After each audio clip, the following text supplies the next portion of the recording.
네, 오늘은 우리 느헤미야서 11장입니다. 느헤미야 11장은 또 여러 그 사람들의 이름과 또 이 족보로 이렇게 이루어져 있습니다.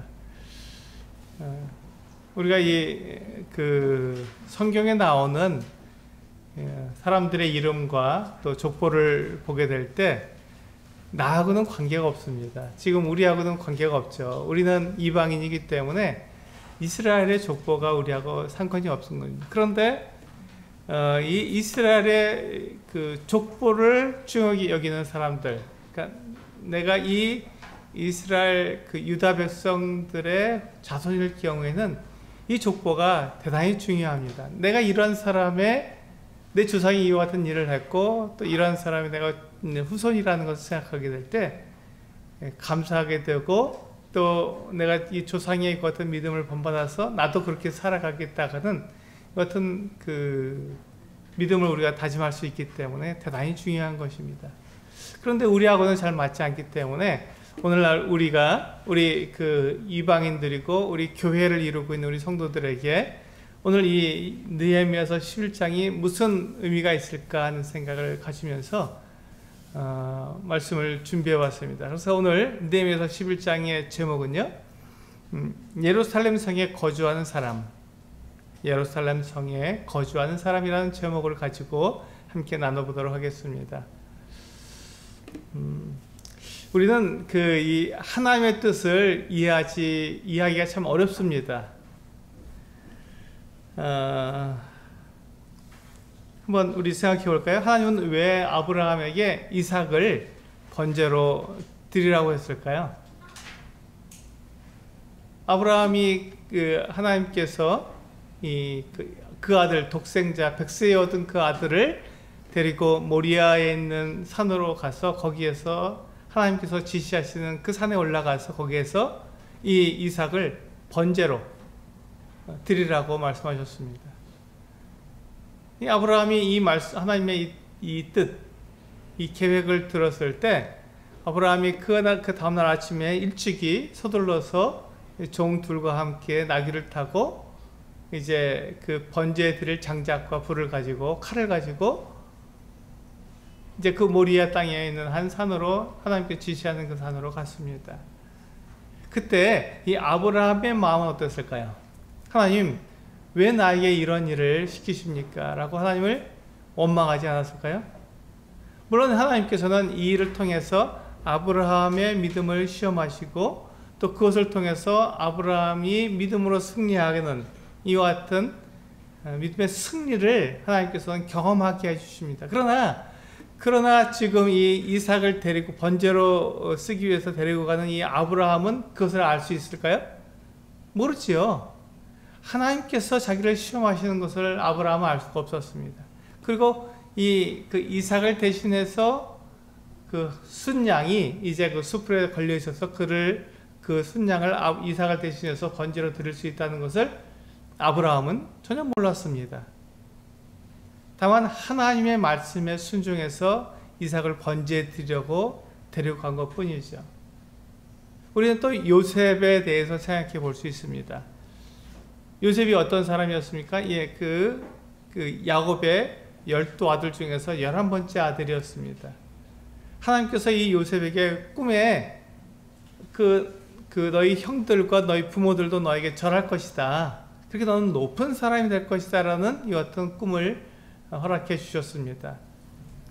그런데 요셉의 생애는 그와 정반대로 가는 것 같았습니다. 형들에게 붙잡혀서 이 구덩이에 던져지고 죽을 것 같은 시기를 지났습니다. 뿐만 아니라 이제 형들이 그를 이스마엘 상인들에게 팔아서 이 이스마엘 상인들이 이 요셉을 데리고 애굽으로 내려가서 애굽의 총리, 애굽의 군대 장관 보디발에게 팔았습니다. 이제 그는 보디발의 집에서 종으로 평생을 살 수밖에 없는 것 같은 형편이 된 거죠. 뿐만 아니라 거기서 이제 잘 풀리는가 했더니 또 그 보디발의 아내를 추행했다고 하는 억울한 누명을 쓰고 옥에 갇히게 되었습니다. 지금 하나님께서 요셉을 요셉에게 뭐라고 하셨냐면 너는 높은 사람이 될 거다. 너희 부모와 너희 형들이 다 너에게 절하는 그 어떤 높은 사람이 될 거다고 말해 주셨는데 요셉이 지금 옥에 갇혔으니 정반대의 길을 가는 것이 아닙니까? 종이 되었고 이제 그 죄수가 되었으니 정반대의 길을 가는 것입니다. 이렇게 될 때 요셉이 하나님의 그 뜻, 하나님께서 지금 요셉을 단련하시고 그 모든 그 경험을 통해서 보디발의 집에서의 경험과 또 옥에서 그 왕의 죄수들과의 그 대화를 통해서 그가 나라를 다스릴 수 있는 애굽의 그 큰 나라의 총리로서 애굽 전역을 다스릴 수 있는 그 같은 훈련을 하신다는 것을 요셉이 알 수 있었을까요? 전혀 모릅니다. 요셉은 그 옥에서 나가기를 바랐던 것이죠. 아무 죄가 없으니까요. 그런데 지금 이 요셉을 시험하시고 요셉을 단련하시는 그 하나님의 뜻을 요셉은 전혀 알 수가 없었다는 것입니다. 또 우리 그 다니엘과 그 세 친구의 그 일화를 알지 않습니까? 다니엘과 세 친구는 그들이 하나님의 백성이었기 때문에 왕이 주는 진미와 포도주로 자기 몸을 더럽히지 않기로 작정을 하고 결심을 한 사람들입니다.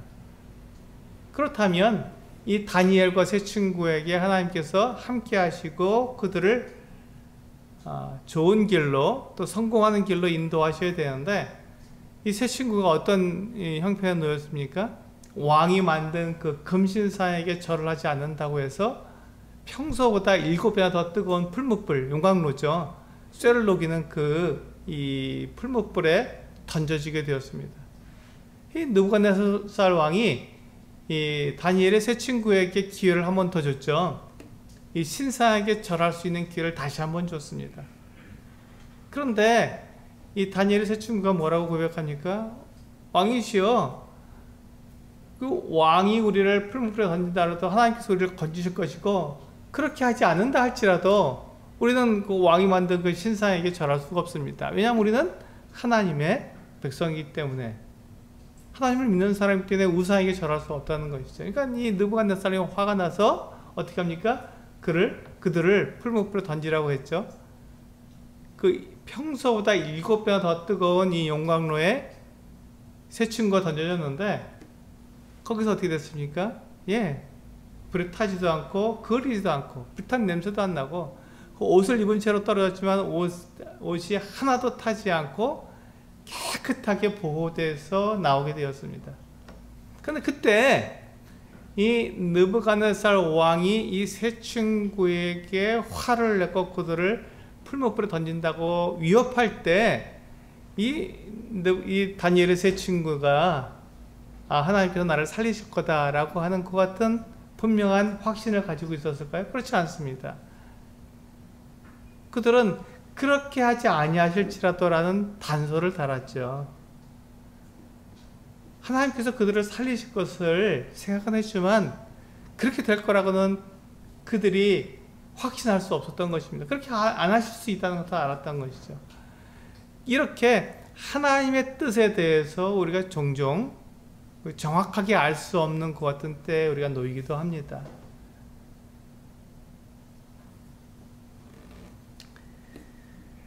우리가 이와 같은 그 시험을 받을 때 이와 같은 하나님의 뜻 가운데 우리가 들어가게 될 때 우리가 이해할 수 없는 것 같은 상황에 놓일 때 우리는 그것을 어떻게 해석해야 하냐 하는 것이죠. 오늘 우리가 느헤미야서 11장 1절에 보시면 이렇게 말씀하고 있습니다. 백성의 지도자들은 예루살렘에 거주하였고 그 남은 백성은 제비 뽑아 10분의 1은 거룩한 성 예루살렘에서 거주하게 하고 그 10분의 9는 다른 성읍에 거주하게 하였으며 이렇게 되었습니다. 여기 보시면 지금 이 예루살렘 성이 이제 막 그 완공되었고 그 성이 이제 막 중수되었기 때문에 거기에 사는 사람들이 없었습니다. 그러니까 이 예루살렘 성읍이 황폐화된 것이죠. 거기는 사람들이 별로 살지 않았습니다. 근데 이때가 언제냐면 이 바벨론에서 예루살렘으로 사람들이 첫 번째 귀환한 이 사람들이 귀환한 지 약 100년 정도 흐른 뒤였습니다. 지금 느헤미야가 와서 이 성전을 다 완공할 때까지는 그 성벽을 완공할 때까지는 약 100년 정도의 그 시차가 있습니다. 그러면 성전을 짓고 난 다음에 그들은 예루살렘 성벽을 당연히 회복시켜 놓았어요. 다시금 이렇게 중건해 놓았을 것으로 생각이 되는데 그렇게 하지 못했다는 것입니다. 왜냐하면 주변에 많은 대적들의 방해와 회방이 있었기 때문에 예루살렘 성벽을 다시 세우고 성문을 다는 것은 그렇게 쉬운 일이 아니었습니다. 그런데 하나님께서 이스라엘 백성들에게 뭐라고 약속하셨냐면, 우리 한번 볼까요? 이사야서 44장을 한번 보겠습니다.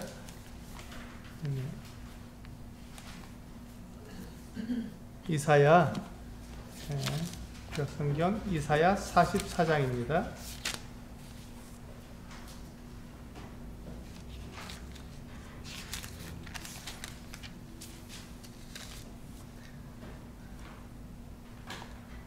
지금 이사야는 주전 700년대의 사람입니다. 그리고 지금 이 느헤미야의 사건은 주전 400년대의 일입니다. 그러니까 약 300년 정도의 차이가 나죠. 이사야는 300년 전의 사람입니다. 느헤미야보다 300년 전 사람인데 그가 이렇게 예언을 했습니다. 이사야서 44장 26절입니다. 같이 한번 읽어보겠습니다. 이사야 44장 26절. 네, 같이 읽겠습니다. 시작.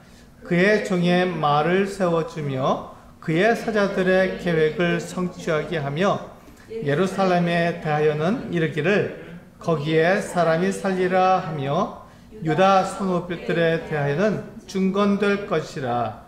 내가 그 황폐한 곳들을 복구시키리라 하며. 우리 28절로 우리 27절로 건너뛰고 28절 같이 한번 읽어보겠습니다. 시작.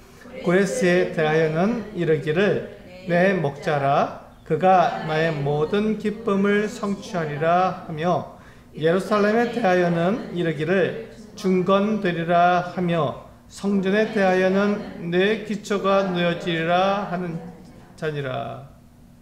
여기 보시면 지금 이사야 시대에는 아직 성전, 솔로몬이 지은 성전이 아직 서 있었던 때였습니다. 성전이 아직 무너지지 않았던 때였죠.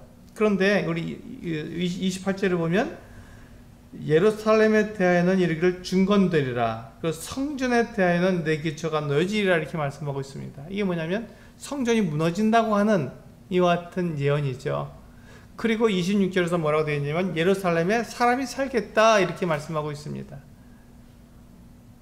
그러니까 지금 예루살렘 성전이 무너지고 예루살렘 성이 회파된 상태에서 이제 그 예루살렘 성전이 다시 세워지고 예루살렘이 다시 중건되어서 거기에 사람들이 살 거라고 하는 하나님의 약속, 하나님의 말씀이 주어진 것이죠. 근데 그 일을 누가 한다고요?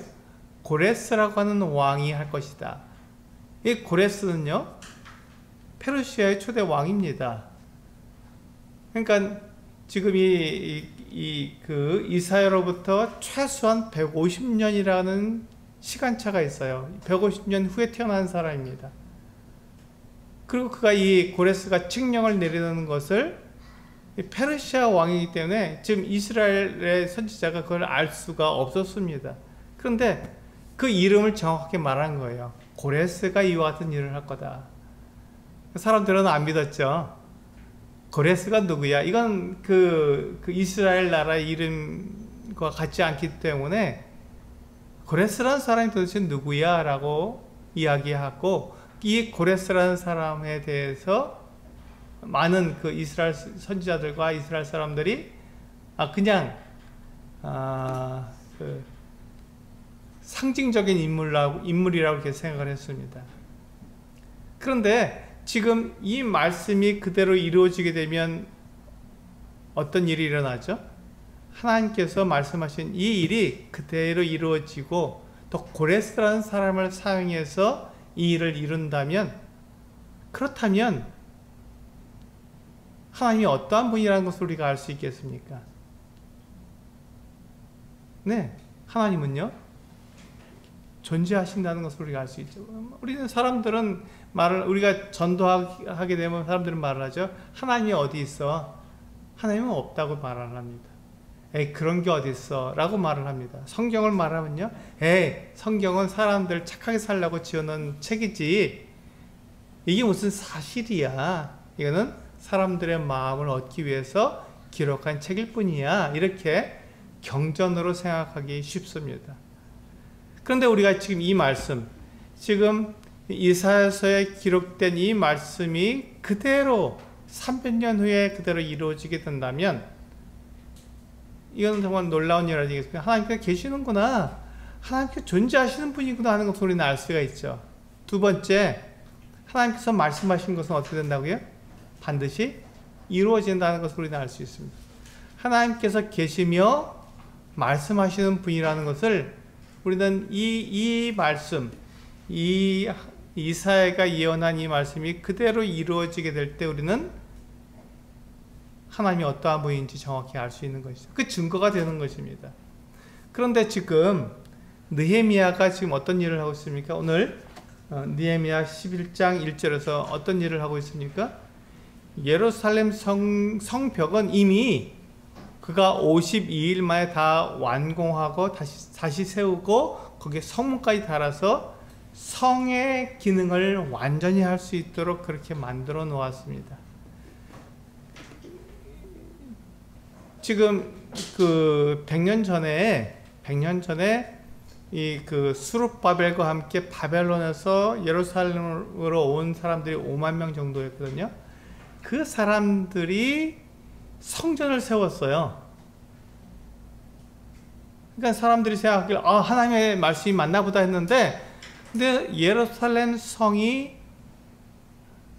여전히 회파된 상태로 있는 거예요. 사람들이 살지 못하는 성으로 그냥 남아있는 것입니다. 그때 사람들은 하나님의 말씀이 성전이 다시 세워질 거라고 했는데, 성전이 세워지면서 예루살렘 성이 다시 중건되어서 다시 세워져서 거기에 사람들이 살 거라는데 그것이 이루어지지 않으니까 하나님의 말씀이 정확하게 이루어지지 않나 보다 이렇게 생각을 했던 거죠. 근데 100년 후에 하나님께서 이 느헤미야를 통해서 이 일을 이루시고 계시는 것입니다. 정확하게 이루시는 거예요. 놀랍지 않습니까? 그래서 지금 이 느헤미야가 지금 느헤미야 11장 1절에서 보면은 5만 명 정도 이렇게 그들이 바벨론에서 예루살렘으로 유다 땅으로 돌아왔는데 그 중에 10분의 1은 예루살렘에 거하게 하고 10분의 9는 유다의 온 성읍에 그냥 자기들의 고향의 땅에 흩어져서 살도록 그렇게 했습니다. 그러니까 몇 명 정도가 예루살렘에 살게 되죠? 한 5천 명 정도가 살게 되는 것입니다. 지금 여기 나와 있는 기록을 보면 약 3,500명 정도 되고요. 이 전에 살았던 지도자들까지 따지면 4,000명 이상이 살았지 않느냐 이런 생각을 가지게 됩니다. 그러니까 거의 10분의 1이 맞죠. 5만 명 정도 돌아왔는데 그 중에 10분의 1 정도. 그리고 여기에 이것은 이제 남자들의 이름만 되어 있고 여기에 가족들이 딸려서 들어오게 되니까 그 숫자는 엄청 늘어나게 되죠. 마찬가지로 우리가 그 바벨론에서 예루살렘으로 돌아온 귀환한 그 백성들의 숫자가 5만 명이라고 하지만 그것은 남자들의 숫자고 거기에 여자들과 아이들, 노인들까지 따지면 꽤 되는 숫자가 될 것입니다. 근데 그 중에 10분의 1이 지금 예루살렘 성 안에 들어와서 살게 되는 것입니다. 그래 이것을 통해서 하나님께서는 이미 300년 전에 이와 같은 일이 이루어질 것이라는 것을 말씀하셨고 그 말씀이 그대로 이루어지는 것이죠. 그래서 하나님께서는 계시며 하나님께서는 말씀하시는 분이라는 것을 우리는 분명하게 알 수 있습니다. 많은 사람들이 또 믿는 우리들조차도 하나님께서 정말 계실까? 하나님께서 하신 말씀이 정말 그대로 이루어질까 하는 것을 우리가 종종 우리가 이렇게 의심할 때가 있는데 그런데 하나님의 말씀은 그런 것에 대해서 정확하게 우리에게 말씀해 주고 있는 것입니다. 하나님께서 말씀하신 것은 반드시 이루어진다. 그러므로 하나님께서 계시고 하나님께서 말씀하신 분이라는 것을 우리는 믿고 확신할 수 있다는 것이죠. 그 증거가 바로 오늘 이 느헤미야서 11장 1절에서 그렇게 하나님의 말씀이 이루어지는 것입니다. 그런데 가만 생각해요. 지금 예루살렘 성으로 들어와서 성 안에서 살겠다고 하는 이런 이 사람들이 자기들이 지금 하나님의 이 뜻, 하나님의 계획을 이루고 있다는 것을 그들이 알았을까요? 몰랐을 것입니다. 그들은 그것을 생각하지 않고 당연히 이제 예루살렘이 성벽이 만들어졌고 성문이 달렸으니 이제 그 예루살렘 안에서 들어와 사람이 살아야 된다고 하는 생각을 가지고 들어왔을 것입니다.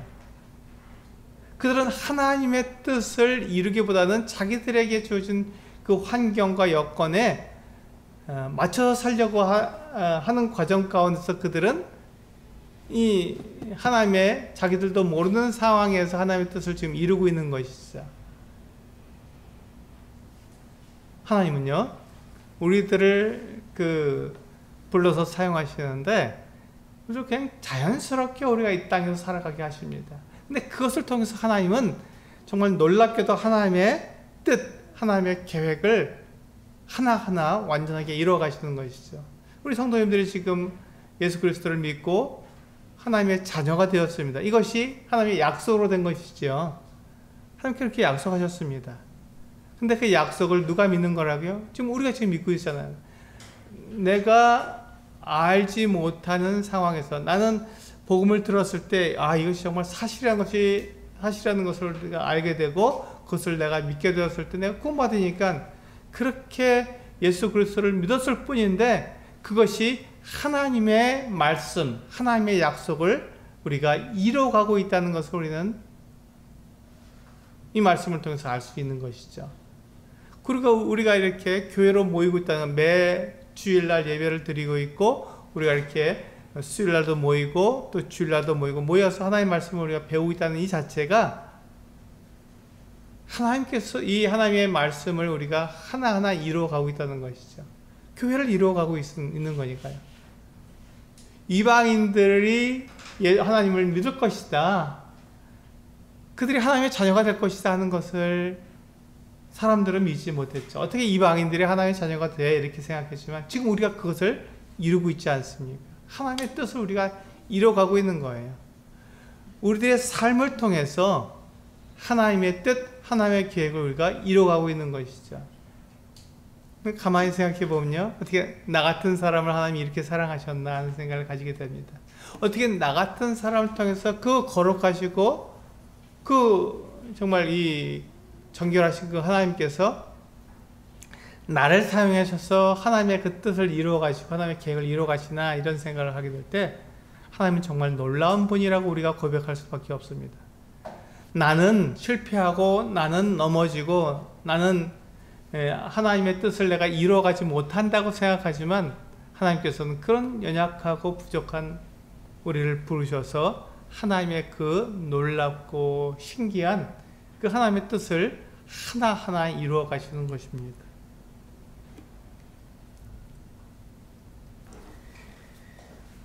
참 놀랍죠? 우리가 하나님께서 이와 같이 당신의 하신 말씀을 그대로 이루려면 어떤 일을 하셔야 되냐면 이 세상에 있는 나라들과 왕들을 하나님께서 다스리셔야 됩니다. 지금 이 고레스는 누구라고 그랬다고요? 페르시아의 초대 왕이라고 제가 말씀드렸습니다. 지금 이 페르시아의 초대 왕인 고레스가 이스라엘 백성, 유다 백성들을 다시 예루살렘으로 돌아오게 하려면 그 전에 제국이었던 바벨론 제국이 이 고레스에 의해서 망해야 합니다. 근데 이 바벨론은요, 굉장히 흥화하는 나라였고 제국이었고 그 바벨론 제국이 세워진 지 100년도 채 되지 않은 상황이었습니다. 그러니까 바벨론이 무너진다는 것은 아무도 생각하지 못했던 것이죠. 그리고 바벨론 그 성은요 2중 3중으로 되어 있는 그 같은 견고한 성이었습니다. 그 사이에는 성문 앞에는요, 해자, 그 물이 들어있는 강이 있어서 사람들이 그 바벨론 성을 공격할 수가 없었던 그와 같은 성이었습니다. 그러니까 이 페르시아가 바벨론을 공격해서 이렇게 포위하고 있는데도 바벨론 궁 안에서 그 왕이 잔치를 벌이고, 아니 신경도 안 써도 돼, 그들은 절대로 바벨론 이 성을 공격할 수가 없어 라고 생각하고 거기서 잔치를 벌이고 술을 마시고 놀고 있었던 것입니다. 벨사살 왕이 그렇게 했잖아요. 그런데 이 고레스 왕이요, 놀랍게도 그들이 가장 믿고 있었던 이 바벨론 그 성 앞에 있는 그 강물을 다른 데로 돌려서 그 강물을 마르게 했습니다. 강이 말라버리니까 이 군사들이 그냥 건너가서 공격을 해버린 거예요. 이 군인들은 지금 무방비 상태였고, 그러니까 바벨론 이 페르시아 군대가 바벨론 공격하여 왔을 때 첫 번째 이 성벽이 무너지니까 그 다음은 그냥 줄줄이 무너지는 거예요. 그래서 사실 손쉽게 페르시아의 초대 왕인 고레스가 이 바벨론의 왕 벨사살을 그냥 손쉽게 이길 수 있었습니다. 물길을 돌려놨을 때. 근데 아무도 그걸 생각하지 못했던 거죠. 이 고레스 왕만 그것을 생각할 수 있었던 것입니다. 그래서 이 바벨론 제국, 어마어마하게 강력하고 신흥 그와 같은 제국이었던 바벨론이 페르시아에게 정말 너무나도 손쉽게 무너져 버린 것이죠. 그래서 이 페르시아의 초대 왕인 고레스가 이 놀라운 일을 이루지 않았습니까? 그가 칙령을 내려서, 자, 너희 소수민족들은 다 자기 고향으로 돌아가라, 이렇게 칙령을 내린 것입니다. 거기에 유다 백성들도 소수민족이었기 때문에 예루살렘으로 돌아올 수 있게 된 것이죠. 정말 놀랍지 않습니까? 이 고레스의 이름을 이사야서에서 이미 언급하고 있잖아요. 300년, 고레스가 이야기하기 전에는 200년 전 사람이죠. 200년의 차이가 나는 것은 대단히 우리가 예언할 수 없는 그 같은 일을 이사야는 예언했던 것입니다. 그리고 이제 이 고레스가 너희 고향으로 돌아가서 이제 예루살렘을 중건해서 이렇게 살아라고 말을 했는데, 예루살렘의 그 성벽이 지금 무너진 상태로 있었지 않습니까? 느헤미야가 그의 동생 하나니로부터, 우리 느헤미야 1장에서 이렇게 나오죠. 그 동생 하나니로부터 예루살렘의 상황을 들었을 때 여전히 성벽은 무너져 있고 성문은 불타 있는 상태로 그대로 있습니다 라고 억울해하고 참 답답해하고 이 일이 속히 이루어지지 않는 것에 대해서 굉장히 근심했습니다. 그래서 왕의 술관원이었던 느헤미야가 그 소식을 듣게 되었을 때 얼굴에 수색이 있었고, 그때의 왕 아닥사스다 왕에게 그것을 말했을 때, 이 아닥사스다 왕, 페르시아의 왕이 아닥사스다가, 그럼 너는 가서 예루살렘에 가서 성벽을 다시 중건하고 성문을 다시 달아라, 그 다음에 돌아와라, 이렇게 얘기한 것입니다. 그래서 이 고레스 왕은 이스라엘 백성, 유다 백성들이 돌아가서 성전을 짓게 하고요, 아닥사스다 왕은 느헤미야를 보내서 예루살렘 성벽을 다시 짓는 이와 같은 일을 하게 한 것이죠. 하나님께서는 이렇게 각 나라들을 다스리고 그 나라의 왕들을 다스리시는 이 온 세상의 창조주시고 주인이시라는 것을 분명하게 우리에게 드러내주고 있는 것입니다. 그런데 이렇게 바벨론, 페르시아를 사용하셨던 하나님께서 그 뒤에 일어나는 헬라 제국과 로마 제국이 지금 이 예루살렘에 있는 이 유다 백성들을 허용하지 않고 너희들 다 흩어져 이렇게 말하면 흩어질 수밖에 없는 거죠. 근데 놀랍게도요, 그 뒤에 일어난 헬라 제국이나 그 뒤에 일어난 로마 제국이 이들이 예루살렘에서 독립된 공동체를 이루는 것을 허락해 주었습니다. 이게 쉽지 않은 일이거든요. 식민지 나라가 자기의 정체성을 가지는 것은 잘 싫어하는 것입니다. 그래서 그들을 흩어버리는 게 가장 좋은 거예요. 근데 이것을 흩지 않고 그들의 정체성을 그대로 유지하도록 그것을 인정해 주었다는 것은 정말 놀라운 일입니다. 그래서 지금 이 헬라 제국 하에서도 예루살렘의 유대인들이 그대로 존재하게 되었고요. 로마 제국 아래에서도 이 유다 백성들이 예루살렘에 그대로 존재하게 되었던 것입니다. 하나님께서는 이와 같이 각 나라의 각 왕들을 하나님께서는 다스리시는 전능하신 하나님이시라는 것을 우리는 알 수 있는 것이죠. 이들이 그렇게 보존된 것을 통해서 우리는 그것을 알 수 있습니다. 이제 예루살렘 성으로 돌아온 그 하나님의 백성들, 지금 예루살렘 성에서 거주하기로 한 이 사람들에게 하나님께서는 그들이 하나님의 뜻을 이루고 있다는 것을 말씀해 주셨지만, 그들이 정말로 하나님의 뜻을 이루기 위해서 그들이 해야 할 것이 있었습니다. 그들이 예루살렘에 돌아가기만 하면 하나님의 뜻을 이룰까요? 물론 그렇습니다. 그들이 예루살렘에 돌아와서 사람들이 살 수 있는 성으로 만드는 것이기 때문에 그들은 1차적으로 하나님의 뜻을 이루고 있는 것이죠. 그런데 정말 하나님의 뜻은 무엇일까 하는 것입니다. 유다 백성들을 통해서 하나님께서는 무엇을 원하실까요? 우리 미가서 6장을 한번 보도록 하겠습니다. 우리 미가서 6장입니다.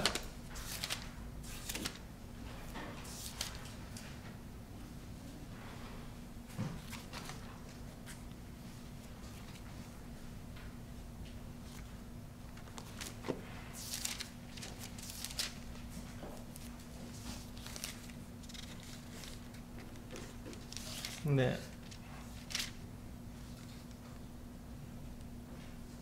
구약성경 1296쪽쯤에 있습니다. 1296쪽쯤에. 네, 미가서 6장 6절부터 우리 8절 말씀을 함께 읽어보도록 하겠습니다. 미가서 6장 6절에서 8절까지 같이 읽겠습니다. 시작. 내가 무엇을 가지고 여호와 앞에 나아가며 높으신 하나님께 경배할까? 내가 송아지를 가지고 그 앞에 나아갈까? 여호와께서 천천의 순양이나 만만의 강물 같은 기름을 기뻐하실까? 내 허물을 위하여 내 마다들을 내 영혼의 죄로 말미암아 내 몸에 열매를 드릴까? 사람아, 주께서 선한 것이 무엇임을 내게 보이셨나니 여호와께서 내게 구하시는 것은 오직 정의를 행하며 인자를 사랑하며 겸손하게 내 하나님과 함께 행하는 것이 아니냐. 그렇습니다. 우리가 이 미가서 6장 6절에서 8절 말씀을 보게 되면 여기서 우리가 알 수 있는 것은 그 유다 백성들이 하나님 앞에서 겉으로 하는 행위로는 하나님을 기쁘시게 할 수 없다는 것입니다. 그들이 하나님께 제물을 드리는데 천천의 순양을 드리고 만만의 강물 같은 기름을 하나님께 드린다고 해서 하나님께 기뻐하시느냐? 그렇지 않다는 것입니다. 물론 우리가 하나님께 그 올바른 제물과 올바른 피를 통해서 하나님께 나아가야 하는 것은 맞습니다. 그것이 틀렸다는 것이 아니죠. 근데 하나님께서 정말 기뻐하시는 것은 무엇이냐면 8절에 나와 있는 대로 이렇게 말씀하고 있지 않습니까? 여호와께서 내게 구하시는 것은 오직 정의를 행하며 인자를 사랑하며 겸손하게, 우리 그 뒤에 말씀이 뭐라고요? 내 하나님과 함께 하는 것이다. 하나님과 함께 행하는 것을 하나님께서 원하신다는 것입니다. 하나님과 함께 행하는 것이 무엇입니까? 하나님과 우리 사랑의 교제를 나누는 것이죠. 하나님과 사랑의 교제를 나누는 것을 하나님께서는 기뻐하시고 그것을 원하신다는 것입니다. 우리가 이와 같이 예수 그리스도를 믿고 거듭나서 우리가 교회를 이루는 것을 하나님께서는 정말 기뻐하십니다. 그래서 그것을 통해서 우리가 하나님의 뜻을 이룰 수 있는 것이죠. 그런데 하나님께서 우리를 그와 같이 부르시고 우리를 그 교회의 지체로 하나님의 자녀로 우리 삼으신 것은 그렇게 내가 구원받았다는 것으로 기뻐하는 것, 그것을 위해서 우리를 구원하신 것이 아니라 하나님께서는 우리와 사랑의 교제를 나누기를 원하시는 것입니다. 우리와 사랑의 교제를 나누기 위해서 우리를 구원하신 것입니다. 우리의 죄를 용서하시고 나를 깨끗하게 하신 그 이유는, 그 목적은 무엇이냐면 나와 하나님이 사랑의 교제를 나누기 위해서 나를 부르신 것이죠. 그렇기 때문에 우리가 하나님을 기쁘시게 하고 하나님을 우리가 온전하게 하나님께 우리가 나아가는 자들이 되려면 하나님과 교제하는 자들이 되어야 합니다. 하나님과 교제하는 자가 되어야 합니다. 이것이 우리에게 필요한 것이죠.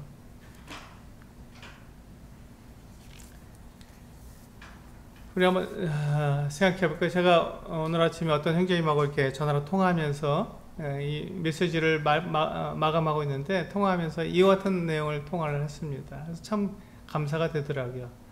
내가 이렇게 메시지를 잘 마무리하지 못하니까 주님께서 어떤 형제와 함께 교제하게 하시고 그것을 통해서 이 메시지를 잘 마무리할 수 있도록 도와주신다는 생각을 가졌습니다. 한번 생각해 보세요. 우리는 내 생각, 내 뜻대로 모든 것이 이루어지기를 원하지 않습니까? 우리가 하나님과 교제한다는 것이 무엇입니까? 바로 그거예요. 내 생각, 내 뜻을 하나님께 말씀을 드리는 것이죠. 이것이 교제입니다. 하나님, 저는 이것을 원합니다. 하나님, 저는 이렇게 되는 걸 참 좋아해요. 하나님, 제 성격 아시잖아요. 저는 이렇게 하기를 원합니다 하고 하나님께 나의 모든 것들을 말씀드리는 것이 교제입니다. 근데 교제는 일방적인 것일까요? 아니면 우리가 서로 상호작용하는 것일까요? 상호작용하는 거잖아요. 내가 가지고 있는 내 생각과 내가 원하는 것을 하나님께 우리는 자연스럽게 말씀드릴 수 있어요. 그 다음에 우리가 상호작용하려면 어떤 일을 또 해야 되죠? 하나님께서는 무엇을 원하시며 하나님의 뜻은 무엇인지 우리는 들어야 합니다. 이것이 교제예요. 하나님, 저는 이것을 원하죠. 저는 이렇게 되길 원합니다 하고 우리는 하나님께 말씀드릴 수 있어요. 근데 어느 순간에 하나님은 무엇을 원하실까 하는 것을 우리는 생각하게 된다는 것입니다.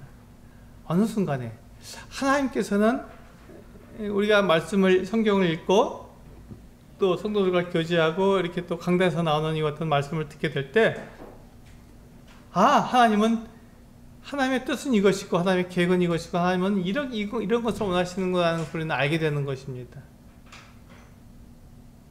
이게 교제죠.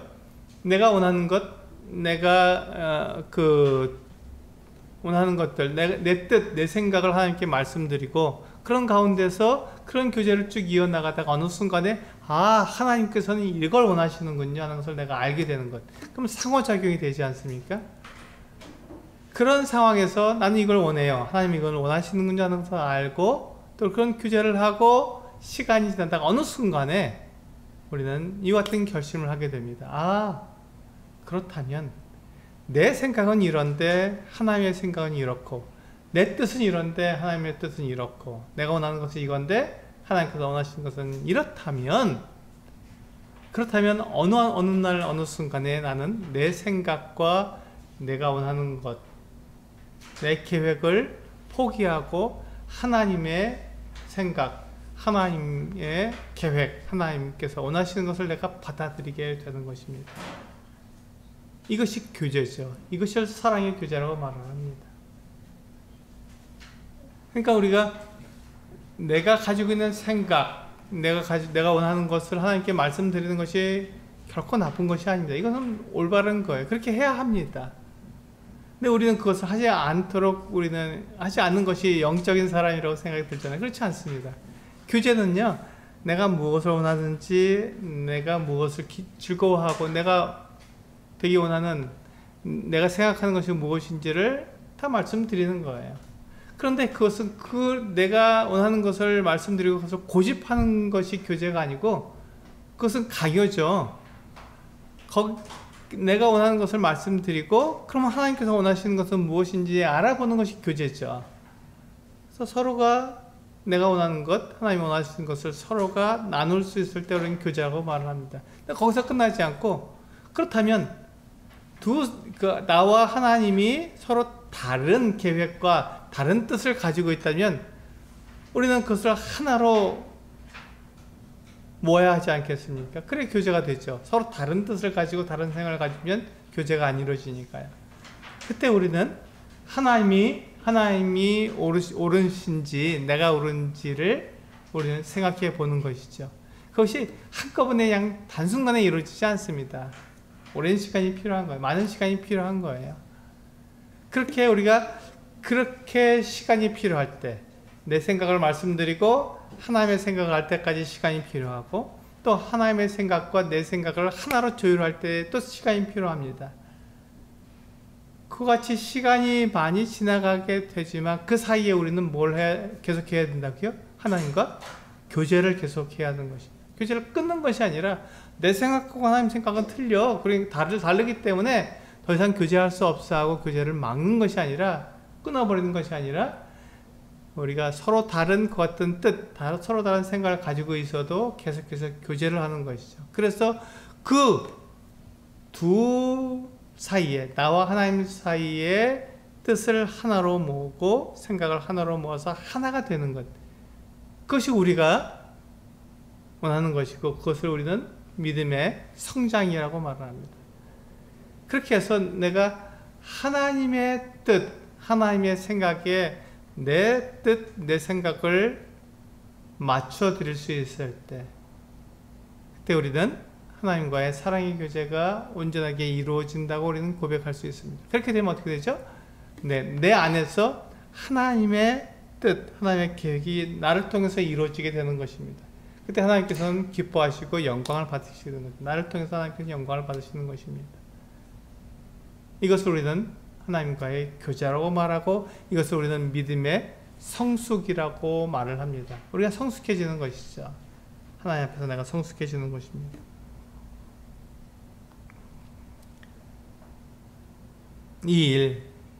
이와 같은 일들, 내가 비록 하나님의 뜻을 잘 알지 못하고 하나님께서 무엇을 원하시는지 다 알지 못해도 우리는 하나님 안에서 머물러야 하고, 하나님의 그 어떤 생각과 하나님의 뜻을 우리는 계속해서 교제를 해야 합니다. 내 생각이 옳다고 나를 고집하는 것이 아니라, 하나님의 생각과 내 생각이 다르다고 교제를 끊는 것이 아니라, 계속해서 하나님과 교제를 나눔으로써 내가 하나님의 뜻, 하나님의 생각에 나를 맞출 수 있을 때, 나를 포기하고 하나님의 생각을 내가 받아들일 수 있을 때, 그때 하나님의 계획이 나를 통해서 이루어지는 것입니다. 이것을 통해서 우리는 하나님과의 교제를 이어가는 것이고, 하나님의 이와 같은 어떠한 분이시라는 것을 우리가 경험하게 되고, 이 경험이 계속 반복될 때 우리는 계속해서 이 믿음이 성장하게 되는 것입니다. 우리의 믿음이 성장할 때 우리는 하나님의 계획, 하나님의 뜻을 더 빨리 알게 되고 또 빨리 받아들이게 되는 것입니다. 지금 이 예루살렘 성에 들어가서 거주하게 된 이 사람들을 우리가 생각할 때, 그들은 정말 그들이 생각지도 않은 방법으로 하나님의 뜻을 이루어드리고 있습니다. 그런데 더 중요한, 하나님께서 정말로 원하시는 이 하나님의 뜻은 무엇이냐면, 그들이 예루살렘에 거주하면서 하나님께 온전히 예배드리고 하나님과 교제하는 것을 하나님께서 진정으로 원하신다는 것입니다. 그것을 위해서 그들이 예루살렘, 하나님의 성전 가까이에서 그렇게 그들이 거주하게 되는 것이죠. 우리 그 느헤미야 11장을 보시면요, 거기에 기록되어 있는 예루살렘 성에 살게 되는, 거주하게 되는 이 같은 사람들의 이름이 나오는데, 그들이 제사장들, 또 레위 사람들, 노래하는 사람들, 느비뎀 사람들, 그리고 지도자들, 또 이 예루살렘 성을 방비할 수 있는 용사들, 이런 사람들이 그 예루살렘에서 거주하게 되었습니다. 그들이 예루살렘을 보호하고 예루살렘에서 하나님께 예배하는 일을 위해서 그들은 그렇게 예루살렘에 거주하게 되었는데, 그들이 거기에 거주하는 것만으로도 하나님의 뜻을 이루게 되지만, 진짜로 하나님께서 원하시는 것은 무엇이냐면, 그들이 거기에 거주하게 될 때 하나님과 사랑의 교제를 나누기를 원하신다는 것입니다.